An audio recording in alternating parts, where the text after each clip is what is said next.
For Key West, growing old disgracefully, because there's a lot of people growing old disgracefully here. God bless. Definitely not worth $9.50 for this cone, that is for sure. But one small square of baklava, $5. Oof. No. Into a strip mall where there's a Ross and a Winn-Dixie and a CVS and zero ambiance. You still have Key West pricing, unfortunately. So here, right next to the baggage claim in Key West Airport, we've got an ad for a clothing optional bar. How do you like that? Garden of Eden. Gives you an idea of what sort of destination Key West is. Above all the urinals, you've got hangover suck, hangover hospital advertisements. Interesting. 45-minute IV hangover. Old Town Bakery here. Getting a little second breakfast, late breakfast. We just arrived. A friend told me they have really good croissants and things like that here. I'm getting a breakfast burrito. The croissants are supposedly very good too. Chocolate croissants, blueberry, almond croissants. This thing is way too small. I should have showed it to you at the beginning. I've already eaten about half of it. Jen, can you show yours? Yours is like mostly tortilla. There's very little. I've already eaten most of it though. There's very little in here. And this is $10 and something. This is like a little snack. I will not be recommending this place. You know, the baked goods look really good. I shouldn't say I don't recommend the place at all. And I've heard the croissants are really good. They looked good. Almond croissants, chocolate croissants, whatever. Danish scones. I'm sure those things are fun. Because there's a steady stream of locals coming in and out of that place. So I can't say that it's bad, but I cannot recommend spending 10 or 11 bucks on a tiny little burrito, even though it did taste good. All right, so for those of you guys who follow my writing, you might have seen that I often contribute to a travel column at the New York Times travel section called 36 Hours. And it's basically kind of like how to spend a fun weekend somewhere. And I've done these columns in a lot of different places around the world. I've done them in, well, I'm trying to think here, Bali, Sydney, Australia, St. Andrews, Scotland. Where else, Jen, have I done 36? Bend, Oregon, St. Pete, Florida. Can you think of any others, Jen? I've done more too, but I'm having a hard time remembering them at the moment. In any case, I really enjoy doing this column, but I've never done a video giving you guys kind of a behind the scenes of how do I actually research these places and what do I do. So I'm going to do that here in this weekend here in Key West. I'm going to show you a little behind the scenes of how I decide which places I want to recommend.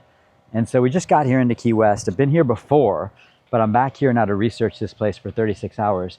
And this is the first time in my life that I have ever gone first to a cemetery, like literally gotten into a town and gone straight to a cemetery as the very first thing that I'm doing. One of the reasons I'm doing that is this is a very unique cemetery. Also, I've never been here before. And I think I might want to recommend this place because it is quite unique. So we're looking around the Key West Cemetery. You're above ground the same way that they are in New Orleans. And this place was established, I guess, in 1847 after the previous Key West Cemetery was washed away, I think, in a hurricane. But it's known for, aside from the fact they've got the above ground graves, they've got some notable graves here because of some of the witty things that people have said on their tombstones. I don't know whether they're going to be able to find them or not, but the most famous one is from a local hypochondriac. This noted local hypochondriac, B.P. Pearl Roberts. His tombstone simply says, his epitaph simply says, "I told you I was sick." Some of the other good ones are, "Jesus Christ, these people are horrible." Imagine putting that on there. I think that's kind of funny. One of them said, "I'm just resting my eyes." Another one is, "Devoted fan of singer Julio Iglesias." Another one says, "If you're reading this, you desperately need a hobby." Another one said, "I always dreamed of owning a small place in Key West." In Key West, even in a damn cemetery. How's proof of that? Here's a couple of the iconic epitaphs here. "I told you I was sick, B.P. Roberts." Love it. In the same plot here, you've got "I'm just resting my eyes" from Gloria Russell. Love it. So cool. Ernest Hemingway's fishing guide and one of his drinking buddies, and owner of the bar, I assume, called Sloppy Joe's, the famous Sloppy Joe's here in Key West. This is where he is laid to rest. And you can see people have left some stuff here. But they leave some beef jerky, some beads that say "Don't be an ass." What does it say, Jen? "Though lost to sight, to memory dear." Died in 1941. And wait, what does people leave here? Some sparkling mineral water, an orange, and what is this? Oh, margarita mix. Some margarita mix. That was thoughtful. This place, cool. Am I going to put it in the article? Maybe. I'd like to if I can fit it in. And I think it would be fun and sort of counterintuitive too to list a cemetery as one of the first things to do in this notoriously fun, debaucherous party town. Taking a little walk around now, the historic Pier House Hotel. This place is famous. A lot of famous people have stayed here. None probably more consequential than Jimmy Buffett, who came here apparently in November of 1971. He had just had a failing marriage. He'd just gotten divorced. He was living in Nashville and wasn't succeeding very well because his brand of music, they weren't used to it, I guess. You know, music executives weren't really sure what the hell to make of his style. And so a friend of his who lived around here offered him a place to stay. And so he came here and he started playing in 1971, November of 1971, at the Chart Room Bar right here. Famous place. I'm walking around here. Man, it is so nice and shady back here. This is lush tropical grounds. This is absolutely beautiful back here. And there's Jimmy Buffett right there. This is from the early 70s. He was first here in November 1971. And we're just looking around here. It's a little bit dark in here, but I love it. It's you described this as a dive bar in the middle of a luxury hotel. That's pretty exactly cool. Yeah. And so we're just taking a look around here. It's early morning, so the bar is not open yet, but you can get the atmospherics of this place. So Jimmy came here in 1971. He had just gotten divorced. A friend of his in Miami, the Coconut Grove area, invited him down here. And you're saying he wanted Heineken? That was his beer of choice at that time? I wouldn't picture him as a Heineken guy. He was a Heineken drinker, and he played for free Heinekens right over here in the corner. Mm-hmm. So this is Mel Fisher, the famous treasure hunter, who used to come in here every day before he'd go out looking for booty. And so he had some of his ashes are here, along with some of the other regulars. That's quite an honor to get some of your ashes here. Here's Mel and Johnny Carson. Oh, neat. Here's Mel and Jimmy sitting on a pile of coins. And Jimmy also met his wife here in 1973. She was a student at the University of South Carolina, came down here on spring break, and he met her right over here where there used to be a payphone, and she dropped out of school and never went back. Interesting history of this hotel, La Concha. So next year, 2026, it'll be the 100-year anniversary of this place opening, and a lot of the original touches still here. Of course, a lot of famous people have stayed here. Tennessee Williams wrote some of his Streetcar Named Desire here, apparently. Ernest Hemingway stayed here. President Harry Truman stayed here. And a host of others as well, too. They've also got in the bar here every day a complimentary mojito tasting, and all the bartenders are mojito certified. I didn't even know there was such a thing, but they just told me about that. And the place was just renovated in December 2024. And it became part of Marriott's autograph collection then. So just a beautiful place, full of history. Glad we're going to be having a chance. Behind me, you've got the legendary Green Parrot Bar. Arguably one of the most famous and historic, oldest bars in Key West. Total institution. Many famous people have gotten drunk there. And great website. Here's the description of how they describe themselves. The Parrot is a jury of non-judging peers, a rugged and ragged council of friends. It is a place of hijinks and misadventures, of understated kindness and everyday miracles. It has seen all manner of human exploits, from poetry slams to divorce celebrations, from memorial services to hurricane parties and pet birthday bashes, from tattoo contests to fundraising benefits. Pretty cool. Let's take a look inside.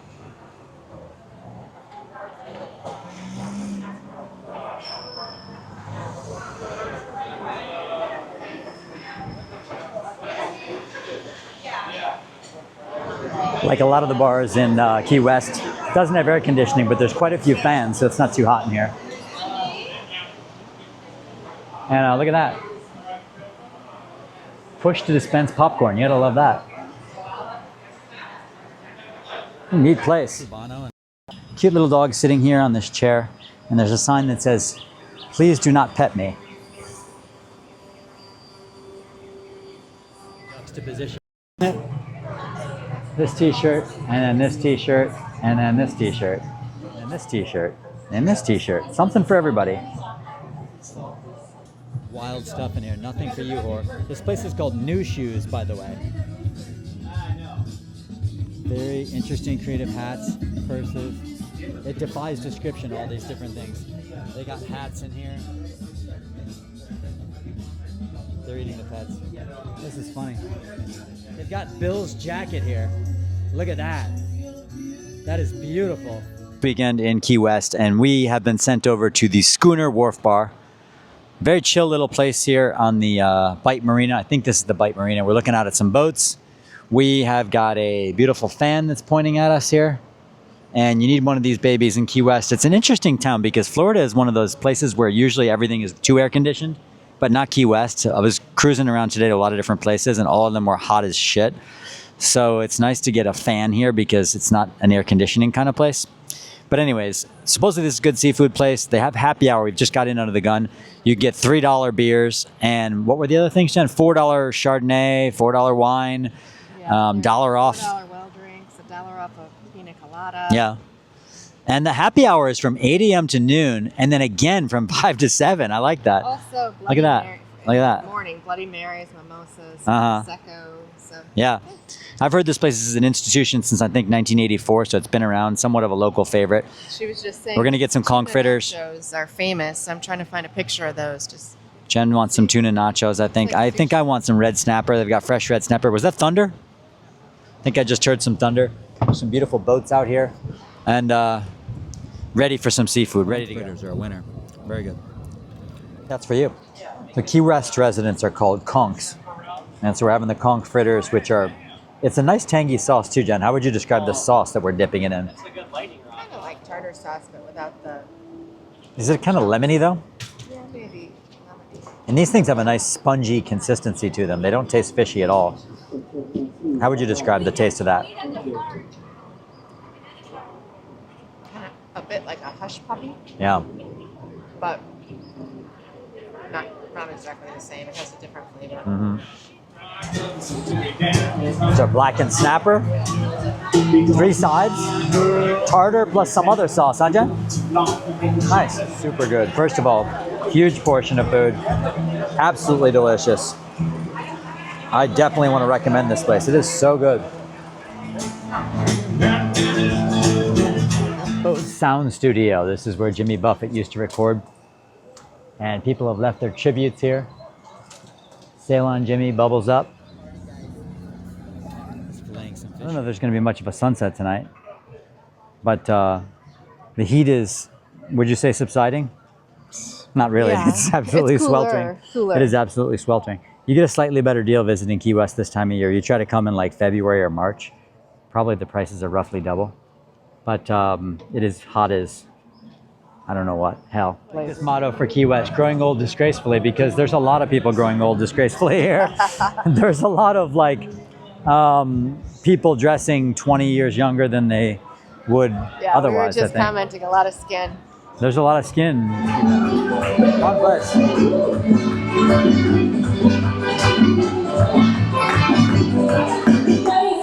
10 o'clock and it's finally cooling off out here. Jesus. It's finally pleasant to walk around. 10 p.m. Man, late June. Unseasonably hot for this time of year. Anyways, gonna prowl around a little bit, look at some of the live music venues to see what they're like. First one here is Willie T's. This guy's got a very good voice, actually.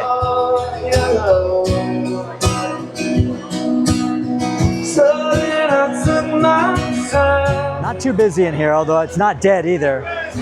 There's dollar bills all over the place.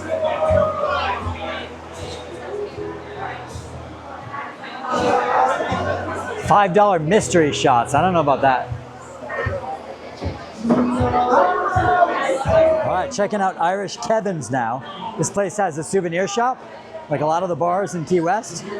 And it's got air conditioning too. So if you want AC, this would be a good place. Busy place and there's air conditioning.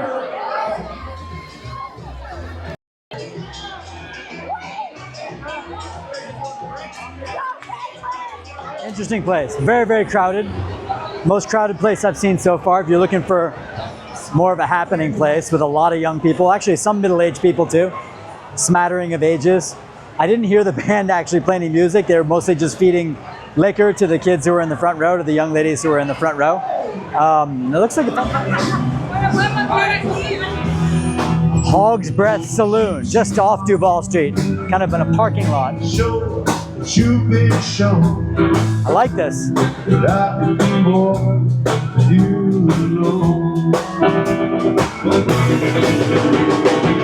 I'd like to hold you if I could, but you didn't think of big bad. Captain Tony's. This place is somewhat iconic. One of the oldest bars in Key West.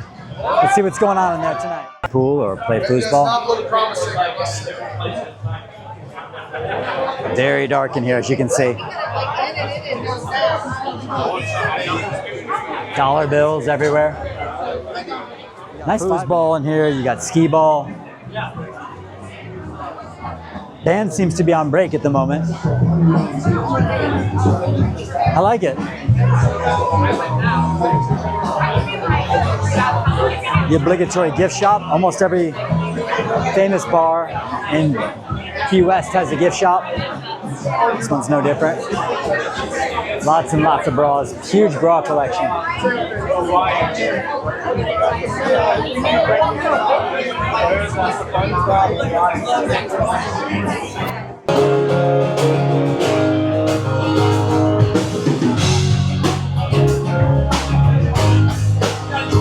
This place is called General Horseplay. Indoors of General Horseplay. Finally a place with some air conditioning. Nice dark bar. Nicely decorated, kind of a little bit fancy. Really? Nice place.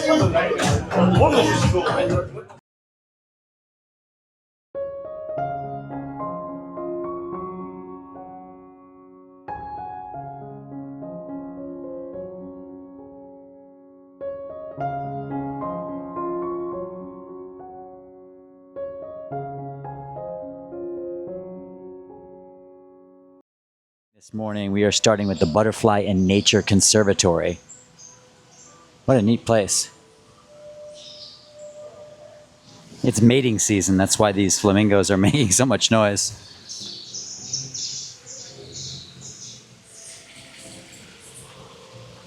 Absolutely beautiful birds, check these out. Very neat. I really like this place. Baby red-footed tortoise here. Cute, huh? Really interesting. It used to be called Mansion on the Sea, and now it is called the Southernmost House, Key West, like a bed and breakfast type place.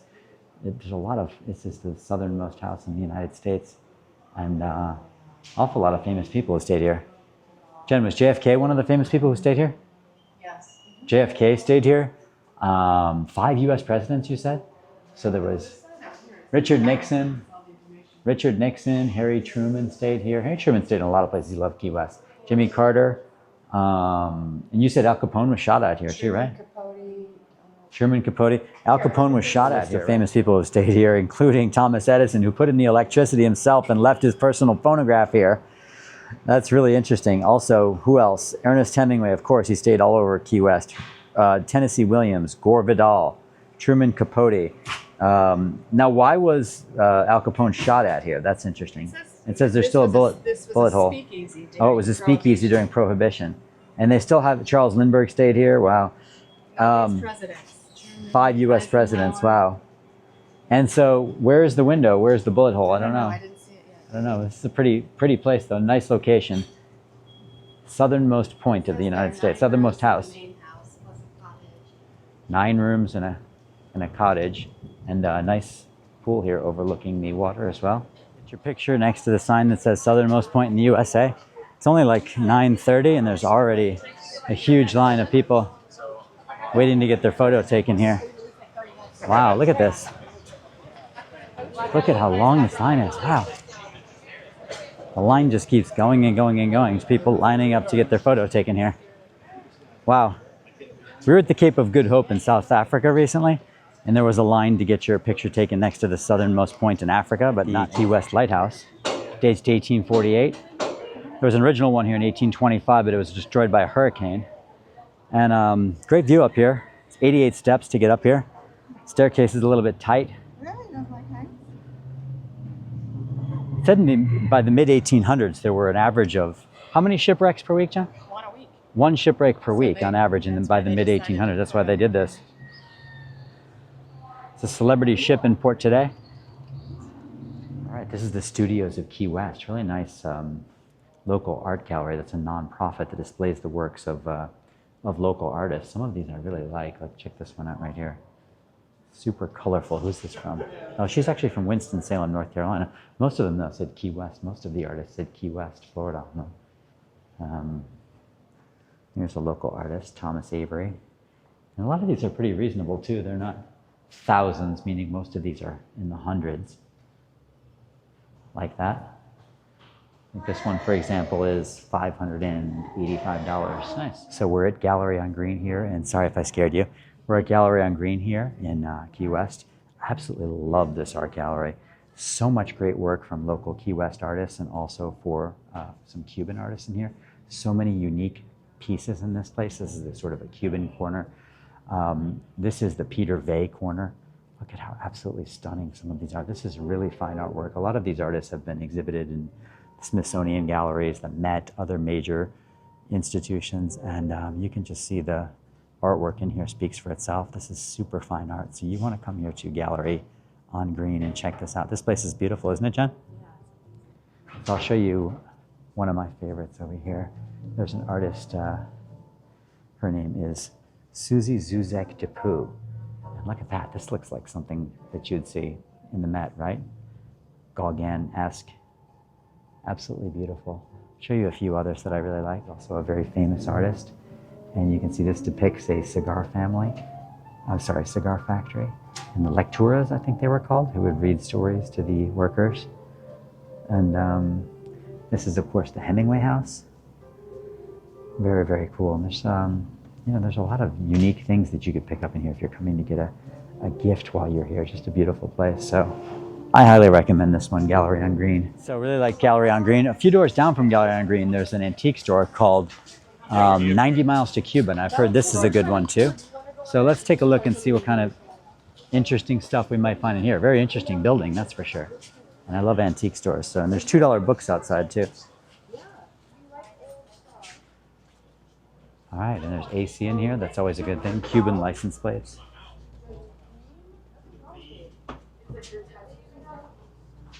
Vintage clothes, vintage like leisure wear, huh, Jen?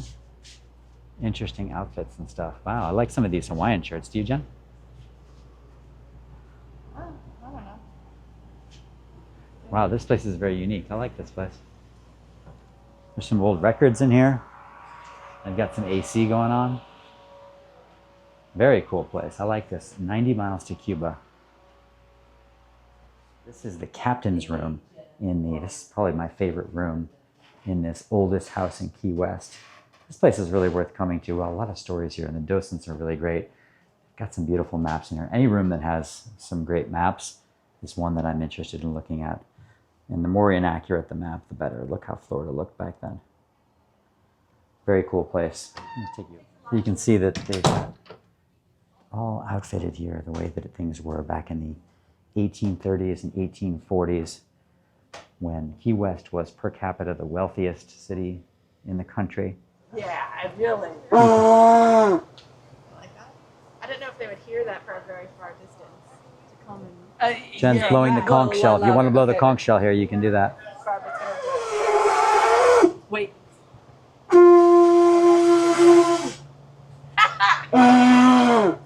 It's like a very low. Good job. You're good. You keep your eyes open when you do it. Famous Blue Heaven restaurant. It's supposed to have one of the best key lime pies. Let's see if this place is worth the hype. Always a long wait. Here it is, $13 slice of key lime pie at Blue Heaven. 13, wasn't it? I think it was 15. I think it was 13. 13 bucks. It's loud in there to record, and especially because I forgot my microphone in the hotel. But we like that. I'm not going to say it was not good key lime pie, but people line up for hours sometimes to get this stuff.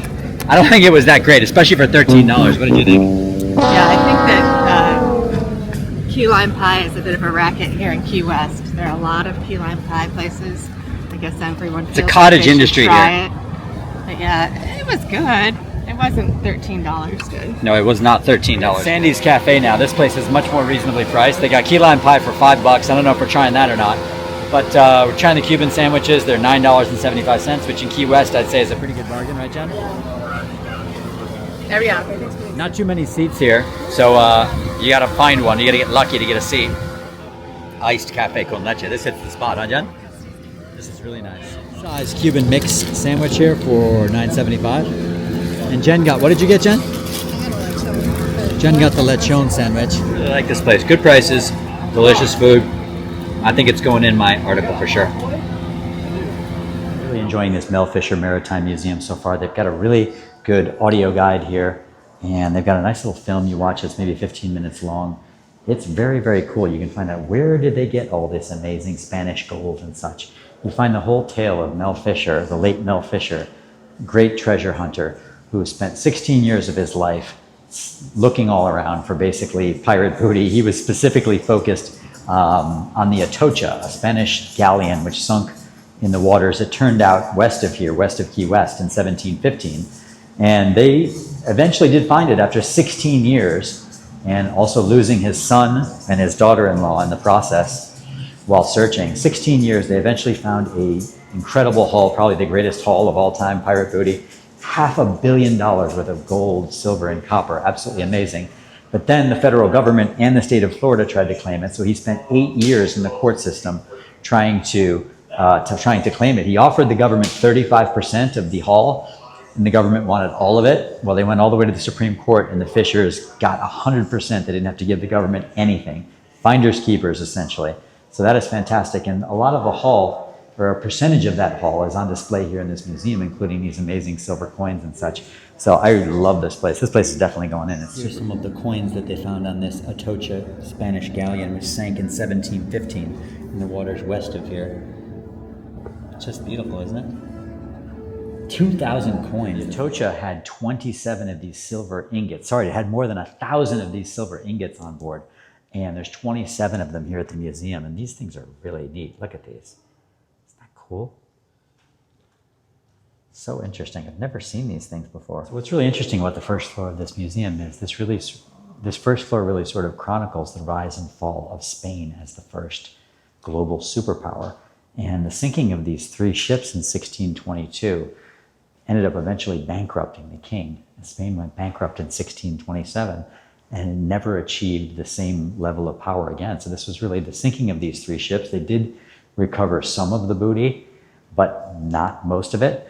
And this was sort of a pivotal moment in Spain's history. It's sort of the downfall of it as the world's first superpower. You've got a exhibit on the transatlantic slave trade, which is also super interesting. Gladiators Ice Cream. How good does all this stuff look right here on a hot day? Gladiators Ice Cream. For me, this falls into the category of places, stuff that looks really good, but it's actually kind of mediocre and overpriced.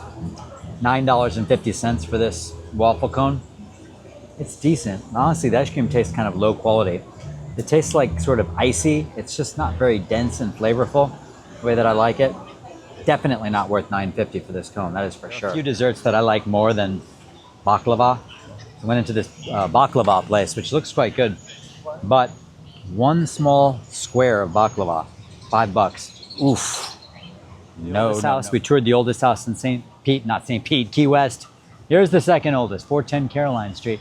One interesting thing about this place is Robert Frost apparently used to winter here in, I don't know, maybe the 40s and 50s. Like a lot of places in Key West, it's almost entirely covered, obscured by the lovely trees out front. But great porches, aren't they? 314 Simonton Street, Casa Antigua, right across the street.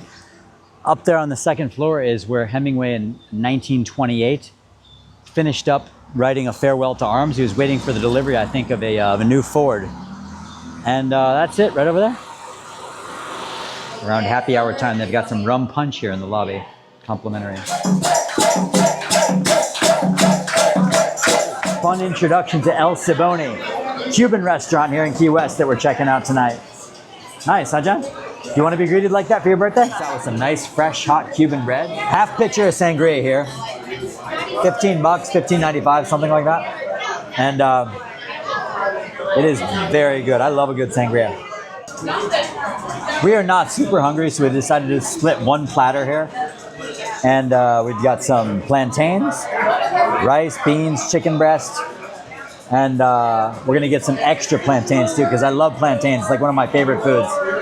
And if we're still hungry, we might order more. Let's see. So earlier today we had a $13 slice of key lime pie. It really was not that good. It ended up being $17 with tax and tip. Now we have a $5 slice of key lime pie, and we are going to check to see how this compares. It's not as big, I'll say that, right, Jen? Yeah. It is smaller. This is whipped cream rather than meringue. All right, taste it. And here we go with a $5 slice of pie. How does it compare to the $13 slice? I think the flavor is good. I think the main difference is that the top layer is whipped cream rather than meringue, which for me is okay. But I think for like an authentic key lime pie, it's supposed to be the egg white. It's good though? Yeah, it is good. I don't know if that key lime pie was as authentic as it's supposed to be. Jen was saying it didn't have the meringue or whatever, but I think it tasted just as good as the one at Blue Heaven. And factoring in the price is less than half the price. So I'm going to give the win to El Cibone on that one. Actually, everything was delicious. I really like this place. And I'm happy to recommend it because it's a good value. Huge portions. You can split one meal, as we did. And some if it's your birthday. If it's your birthday, yeah. Elaborate Celebration, yeah. Instruments. Yeah.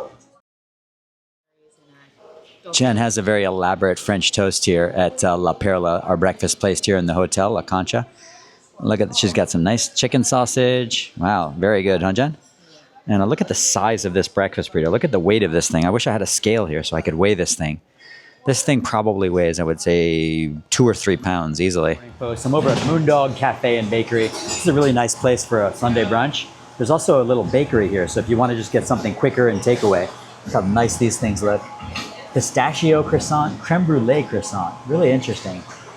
Some good stuff. So I'm just going to have something little here, but it's a nice place to sit and have a nice Sunday brunch here. Show you, there's a nice shady terrace out here too, which I'll show you. A few chickens around here. What the key lime pie looks like here. Pretty nice sized portion too. Which is this one? Key West Garden Club now. And don't you love free attractions? I like free attractions, I certainly do. It doesn't cost anything to enter this place. This is one of 3 forts in Key West, Civil War era forts. There's Fort Taylor, and then there's East and West Martello. So we're over at West Martello right now. The East Martello is over by the airport. We're gonna see that last but not least when we fly out tomorrow. Here's like the remnants of the fort right here, huh, Jen? Yeah, some nice views here. We're at the Key West Shipwreck Museum now. So interesting, the Mel Fisher Treasures Museum, Maritime Museum we went to yesterday. I thought, let's try this one out too. And it is a very interesting museum. So this was obviously a huge port, very cosmopolitan city in the 19th century. And one of the major sources of wealth here was the wrecking industry. So sailors, or I guess you call them, I'm not sure exactly, wreckers, is that the word you use? I don't know. But they could get 25 to 50%. There were so many shipwrecks here. And the wreckers who'd go out to these boats to try to rescue them and help them out, they'd get to keep 25 to 50% of the cargo. And so it was a very profitable industry, especially at the time there was an average of like 1 shipwreck per week. And so this place has some of the treasures found in these shipwrecks, and it tells you sort of about the history of the place. We just watched like a 15-minute long video, which was quite informative. And interesting. Nice lookout tower up here if you climb a few sets of stairs. And my God, it's amazing what a few flights of stairs can do. There's actually a breeze up here. Very nice breeze. There's no breeze whatsoever down below. But it's worth the effort of coming up here because, wow, you get such a nice breeze up here. Key West history in this room. So this room shows some of the works of the WPA artists who were attracted here in 1934. So in 1934, the city declared bankruptcy. 80% of the residents were on the dole, and there was a Works Progress Administration federal art project program to sort of recruit out-of-work artists to come move to Key West. So they came here, they created art depicting this as the beautiful, idyllic vacation destination that it is, right? And tourism picked up immediately. It says that in the winter of 1934-35, hotel occupancy was up 85% over the previous year, and the city started to sort of make a comeback as a tourist destination, whereas before it had been Cigar City and also a sponge capital as well too. So the city reinvented itself. And looks like the winter of 1934-35 is when things turned around. Right, and painter Tennessee Williams is a room dedicated to him here. Lived in Key West for 30 years. Didn't know that he was also a painter. And pretty impressive one of that too. So it says that he turned to painting after he was battling alcohol and drug addiction. Did not know about that either. But he came here in 1941 and lived here for 30 years. They talk about how Key West became the richest city in the country, supposedly per capita by about 1890 or so, thanks to basically the cigar industry, the wrecking industry, and the sponge industry, amongst others. And this talks about by 1890, they were producing 100 million cigars per year here in this city. It's pretty amazing. We learn here about the fact that this was the only city south of the Mason-Dixon line that remained under control of the Union throughout the entire Civil War. But there were a lot of Confederate sympathizers in town, it sounds like. House. And several U.S. presidents were here. But Harry Truman was the one who really loved to spend time here between 1946 and 1952. And he just loved Key West.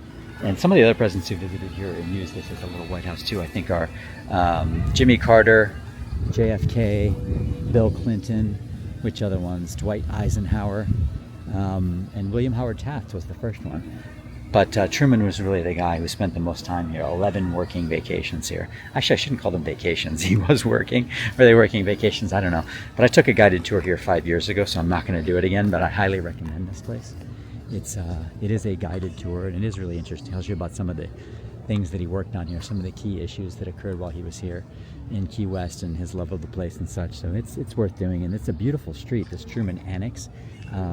The trees around here, the banyan trees and other types of tropical trees are just beautiful. So even if you're not going to do this, it's worth coming down here and taking a look at it. Also, another interesting little tidbit about this Truman Annex, or the Truman White House, I should call it. This whole area is called the Truman Annex, and it's really pretty too, is that in 1961, during the Bay of Pigs invasion, JFK held a summit here with the British Prime Minister at the time to decide what the hell to do.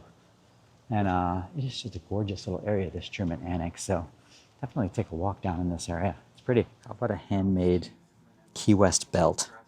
$210. Isn't that nice? This is at Assortment Inc. Men's clothing store. It's colorful, huh? $130. Dinner in Key West on this trip, and we are over at Eaton Seafood Market. We were thinking about going up to Stock Island, but then we realized we don't have time because we're going on a sunset cruise. We have to be there, I think, at 6 o'clock or something like that. Doesn't make it too easy to have dinner. We needed to have an earlier dinner. So we're over at this Eaton Seafood Market. They have a sign saying that they are the number 7 lobster roll place in America, according to, I don't know. Pretty good. According to somebody. Number 7, not too bad. But the lobster rolls are $30 each. A little beyond my budget capacity. So going with Jen's having the grouper tacos, so we'll let you know about those. $20 for those. And I'm going with the blackened Key West shrimp tacos. And they've got some fans out here. There's fans on the table as well, and there's mist out here too. So that's kind of a nice touch because it is broiling hot as usual. Key West shrimp tacos. This is Jen's grouper tacos. It's delicious. I mean, we've had a lot of really good food here in Key West. That was really one of my favorite meals, I think. I think I'd like to write about this place. It's not cheap, but I do like the environment. For seafood, not too bad, I guess. And the portion was decent too. Like, I'm pretty full. The Key West shrimp tacos are amazing. I thought Jen's grouper tacos were also good. I like the shrimp even better, blackened shrimp, but I am kind of a shrimpy sort of character, so which one did you like better? I like the fish. Do you? All right. We are going on a Sebago Water Sports Sunset Cruise. Yeah. Welcome everyone, guys, out here on Sebago Marquesa. You tell there's some live music. Thank you very much, guys. My name's Tim. I'll be playing music for you here all you do. Far more important. Open bar here because it's Key West. You gotta have open bar, right, Jen? Welcome, guys. Big catamaran. Out here, far more and off we go. And take your picture. My homeboys try to warn me, but I bet you got somebody. Thank you. Ooh, rough or smooth skin. You say you wanna get in my business, but then use me, because you ain't that. Morning in Key West, and I've saved what is probably my favorite thing to do here for last. We've done this once before, but it was during the pandemic, touring the Hemingway House, and I have an opportunity to do it again this morning. And I believe to have a chance possibly to meet one of the current owners of this house. It's the 5th generation of his family to own this place. And I absolutely love the Hemingway House. Even though I've done this tour before, I want to do it again because it's an absolutely beautiful house and all the history and stories are so interesting. So let's see what happens.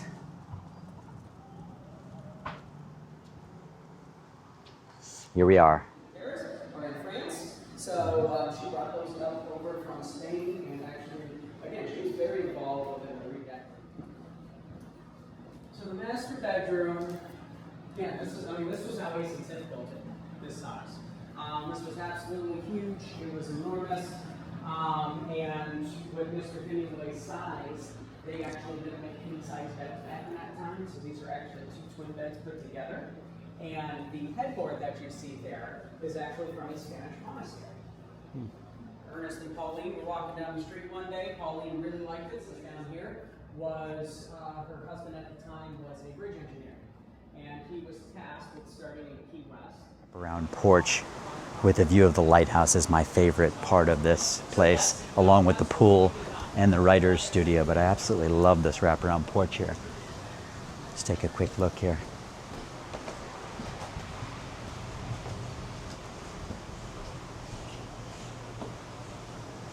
And there's the view of the lighthouse.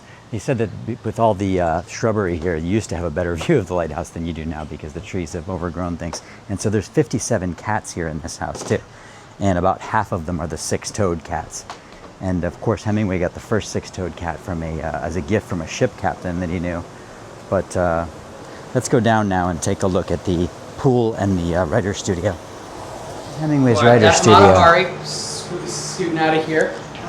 For Matahari, she's one of those cats. Well, 2 things about her as one of our cats. Our cats, if they don't want the love and attention, they know ways. They know the hiding spots. They won't have any type of interaction with it. And comes the spooky story with our cats. Mr. Hemingway named his cats after famous people at the time. Granted, they were alive back then, but our requirement has to be that they passed. Matahari is named after a World War I spy. Ever since she was a kitten, this writing studio has been her perch, and when she's not in the studio, she is on the now closed gutters that surround the writing studio. So this is her spot. She has always had eyes in the sky. She has always been that World War I spy with it. We had a black cat named Howard Hughes who lived in the crawl space underneath the kitchen. We named a cat Isadora Duncan, which was a part of the only litter where we couldn't tell the kittens apart, so we actually put collars on them. And if you're walking around the path back there and you saw a purple collar on the ground, it was Isadora Duncan. There's never a doubt for that. But the Royal typewriter that you see here, this was a portable typewriter back in that time. That is the typewriter where Hemingway composed almost 70% of his life's work here in this studio. Not only that, but that typewriter also saw countless battles that Hemingway reported on as well.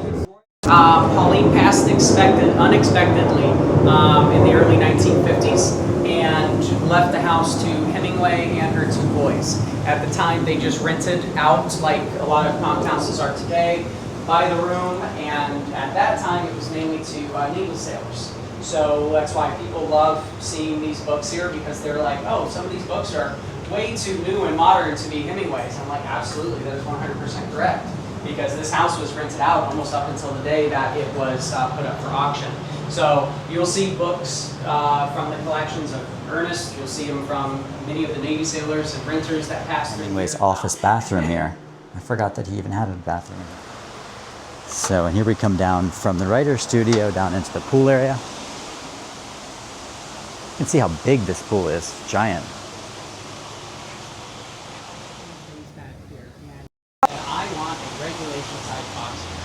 Absolutely, yes. That was a fight with his wife, fashion editor of Vogue magazine, Pauline Pfeiffer. She didn't want it. She wanted a pool. But Hemingway always told her, you have one of the biggest pools in all the state, just a few blocks that way. And he was talking about the Gulf of Mexico for it. So he goes on assignment to report on the Spanish Civil War. A few months after he leaves, he finds out that Miss Pauline, or that Miss Martha Gellhorn, is also reporting on a few number of the same battles at that time.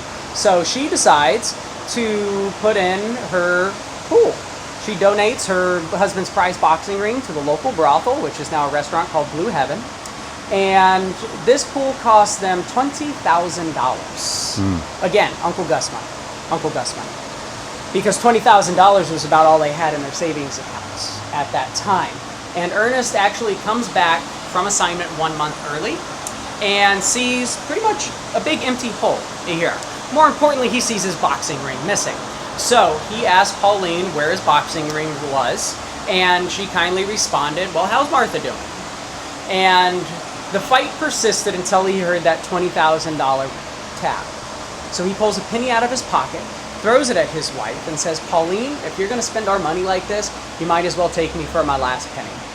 Storms off and goes and does, you know, who knows what. Goes hangs out with his friends, most likely.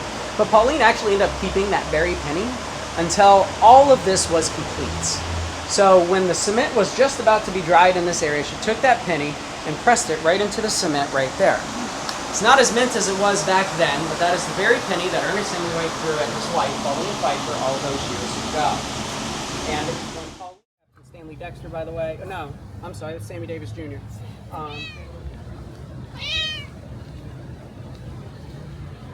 I think this is Tennessee Williams, he said, Jen? This cat? Yeah. Place. You really have to come here if you're in Key West. I think it's the one absolutely can't miss attraction. There's a lot of cool places, a lot of great museums in Key West, but I think this is the one you absolutely must do.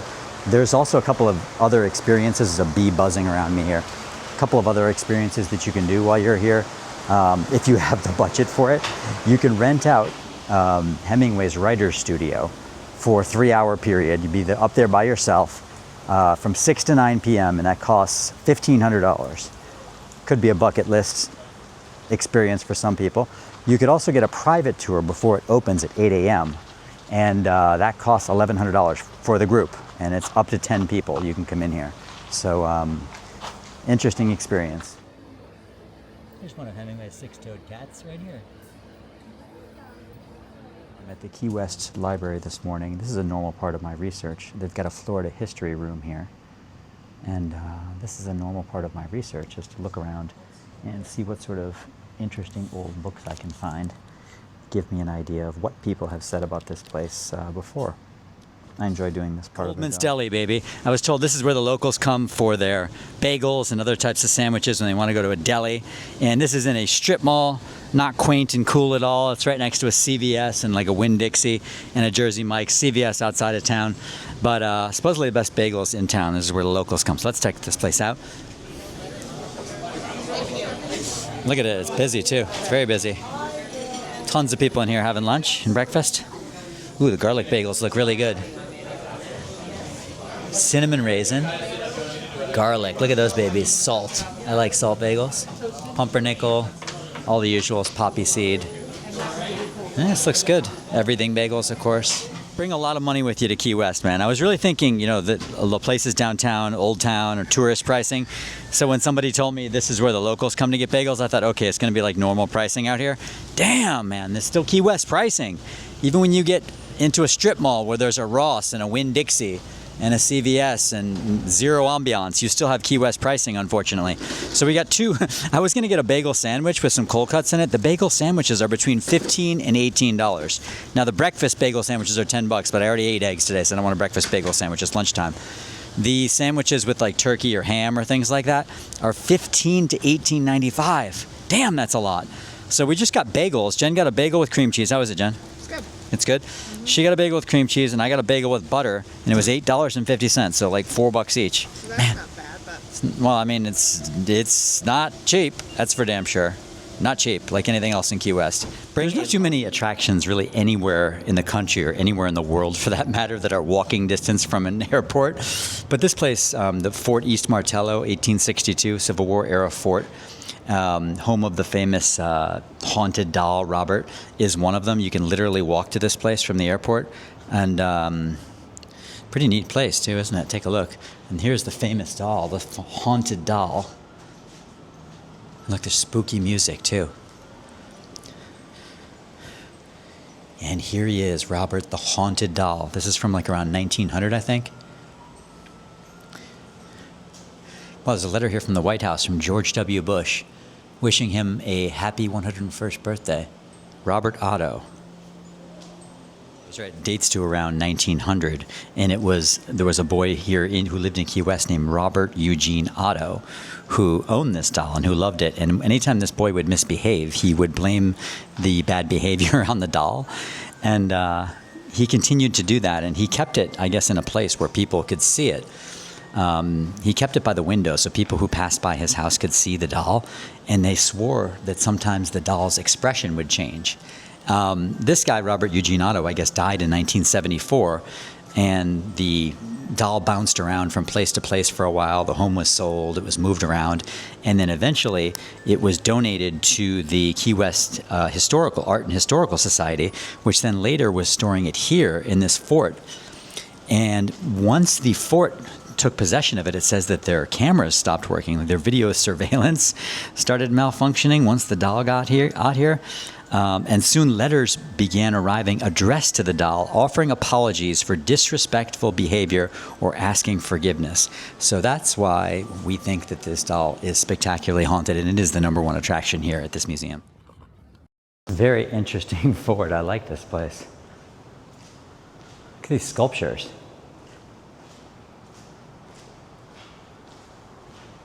Bring a lot of money when you come here, folks. I love Key West.